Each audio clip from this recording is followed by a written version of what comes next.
नमस्कार, आपके साथ मैं हूं सुरभि शर्मा। स्पेशल रिपोर्ट की शुरुआत करते हैं इस वक्त की सबसे बड़ी खबर के साथ। मासूमों से रेप की वारदातों के लगातार सामने आने के बाद केंद्र सरकार ने बड़ा एक्शन लिया है। सरकार पोक्सो एक्ट में बदलाव करके इसे और कड़ा कर रही है। अब 12 साल से कम उम्र की बच्ची से रेप पर मौत की सजा सुनाई जाएगी। सरकार इस बदलाव के लिए किसी भी वक्त अध्यादेश ला सकती है।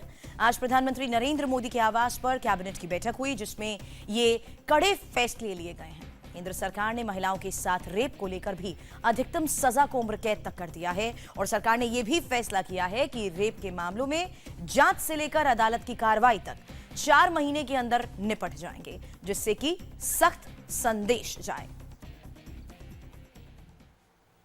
और आइए आपको बताते हैं कि आज किस तरीके से पॉक्सो कानून में बदलाव करके इसे और कड़ा कर दिया गया है। जो फैसला लिया गया है उसके मुताबिक आपको बताते हैं कि कैसे 12 साल से कम उम्र की बच्ची से रेप पर मौत की सजा होगी। इसके अलावा 16 साल से कम उम्र की नाबालिग से गैंग रेप पर उम्र कैद की सजा, साथ ही 16 साल से कम उम्र की नाबालिग से रेप पर 20 साल तक की सजा।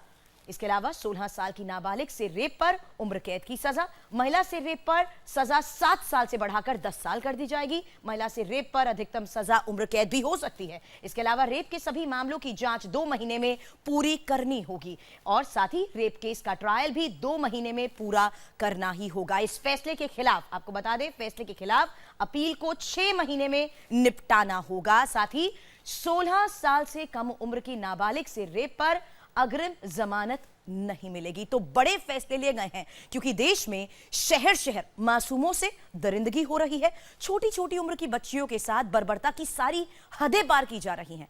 आए दिन ऐसी वारदातें हो रही हैं जिससे पूरे देश में गुस्से की लहर है। मासूमों पर हो रहे ऐसे ही जुल्म को रोकने के लिए मोदी सरकार ने बड़ा कदम उठाया है। एक बड़ा कानून बनाया गया है। इन्हीं वारदातों में से एक वारदात हुई गुजरात के सूरत में, और जब इस वारदात का खुलासा हुआ तो एक दर्दनाक दास्तां सामने आई।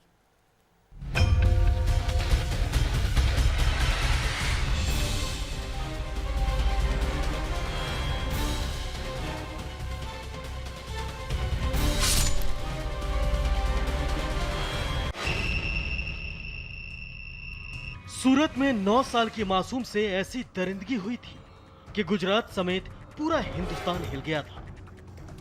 दरिंदों ने 9 साल की बच्ची से पहले बर्बरता की थी और फिर उसे मौत के घाट उतार दिया था। लेकिन रेप और मर्डर की यह मिस्ट्री पूरी तरह से उलझी हुई थी, क्योंकि बच्ची कौन थी, उसका परिवार कौन था, हैवानियत को अंजाम देने वाले कौन थे, कुछ भी पता नहीं था।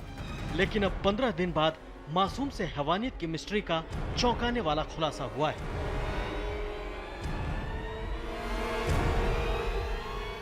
क्राइम ब्रांच के शिकंजे में खड़े इस गुनहगार को देख लीजिए।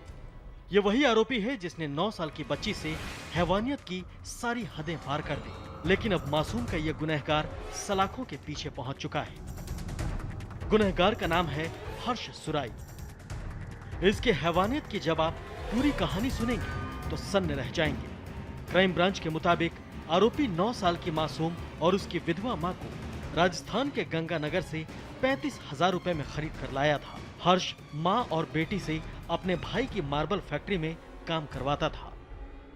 ये बड़ी संवेदनशील घटना है और हम और हमारा समाज मानता है कि ऐसे करने वाले को, इस नराधमों को जेल के सलाखों के पीछे डाल के उसमें कड़क से कड़क सजा मिलनी चाहिए। अभी राजस्थान पुलिस के पास से हमारी पुलिस ने इसका कब्जा ले लिया है। बाद में उसका पूरा डिटेल इंट्रोगेशन करके उस लड़की से या इस लड़की की महिला, उसकी माता, जिसकी भी लाश मिली है, उनसे इसका किस तरह का व्यवहार था, एक्सप्लॉइट करता था और किस तरह से मारा, उस सभी घटना की अभी हमारी तपास चालू है। मां और बेटी को सूरत लाने के बाद आरोपी ने दोनों से दरिंदगी की सारी हदें पार कर दी। महिला ने विरोध किया तो उसने 20 मार्च को उसकी हत्या कर दी। मां की हत्या के बाद आरोपी बच्ची को अपने पास ले गया। यहाँ वो 8 दिनों तक मासूम का शोषण करता रहा। इसके बाद 5 अप्रैल को हत्या कर बच्ची की लाश को पांडेसरा इलाके में फेंक दिया। 6 अप्रैल को मासूम का शव झाड़ियों में मिला। बच्ची के शरीर पर चोट के 86 निशान थे। इससे गुजरात समेत पूरा हिंदुस्तान हिल गया। इस लड़की को अपने घर पे ले आया था और अपने घर पे रखता था, मगर जब उसके परिवारों ने उसका विरोध किया तब बाद में उसने इसकी लड़की के बारे में भी हत्या की, ऐसा मानना है। तो हम नामदार हाई कोर्ट को विनती करके ये फास्ट ट्रैक कोर्ट के जरिए ये केस जल्द से जल्द चले, ऐसा हम प्रावधान करेंगे।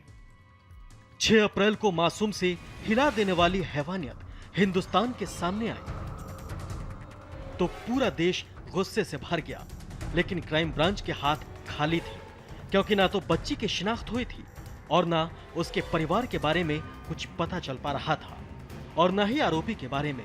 आखिरकार क्राइम ब्रांच ने इलाके की सीसीटीवी फुटेज खंगाली।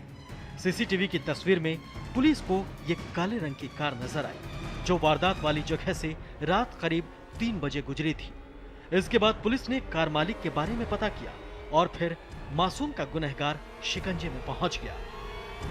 हमने 3 से 5 किलोमीटर के प्राइवेट और गवर्नमेंट के जितने सीसीटीवी थे वो पूरे सीसीटीवी के कवरेज को इकट्ठा किया।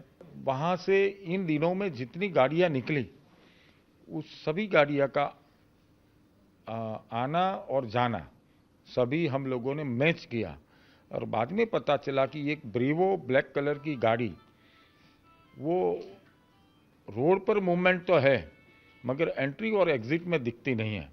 तब पता चला कि ये कार इस गुना के अंदर उनका उपयोग किया हो ऐसी संभावना है।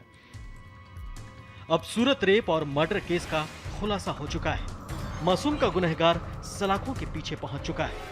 उसके 2 करीबी भी हिरासत में लिए गए हैं। आरोपियों से पूछताछ की जा रही है ताकि हैवानियत की पूरी कहानी सामने आ सके। शैलेश चापानेरिया के साथ निर्णय कपूर, इंडिया टीवी, सूरत। सूरत की घटना से पूरा सिस्टम हिल उठा तो इंदौर में 8 साल की बच्ची से ऐसी हैवानियत हुई कि पूरा देश आक्रोश में है। पुलिस और सरकार हैरान है। इंदौर की मासूम से दरिंदगी हुई तो मोदी सरकार तुरंत एक्शन में आ गई और मासूमों के गुनहगारों के खिलाफ कठोर कानून बना दिया ताकि वो बच ना सकें। इंदौर से इंसानियत को शर्मसार करने वाली खबर आई है। यहां 8 महीने की बच्ची से दरिंदगी और फिर हत्या की झकझोर देने वाली वारदात सामने आई। आरोपी ने बच्ची के साथ क्रूरता की सारी हदें पार कर दी। उसकी सीढ़ियों के वहाँ खून दिखा और वो बच्ची पड़ी हुई दिखी तो उन्होंने सूचना दी। इस आधार पर हम लोग आए हैं और FSL को भी बुलाया है, वो भी अपनी जांच कर रहे हैं। करीब 1 साल के लगभग की उम्र की बच्ची है। तो देखने में तो ऐसी लग रही है जैसे कोई वो रोड पे जो आवारा लोग बैठे रहते हैं, लावारिस लोग रहते हैं, उन टाइप की बच्ची कोई फेंक के आए हैं और जाँच में जैसी स्थिति सामने आएगी बताया जाएगा। पोस्टमार्टम रिपोर्ट में इस बात की पुष्टि हुई कि बच्ची के साथ हैवानियत की गई। फिलहाल पुलिस ने आरोपी को गिरफ्तार कर लिया है। मुख्यमंत्री ऐसी खबर सुनकर सन्न रह गए। कुछ उदाहरण ऐसे मिलते हैं कि हम अंदर से हिल जाते हैं। मासूम बेटियों के साथ दुराचार, 99% मामले ऐसे रिश्तेदार या परिचितों के द्वारा किया जाता है और कई बार तो आत्मा फट जाती है। सौतेला पिता अपनी बेटी के साथ दुराचार कर ले और केवल सौतेला पिता तक सीमित नहीं है, ये बहुत कम इक्का दुक्का घटना होती है। लेकिन मैं पढ़ के हैरत में रह गया कि हे भगवान क्या होगा इस धरती का। एक पिता ने अपनी पुत्री के साथ दुराचार किया।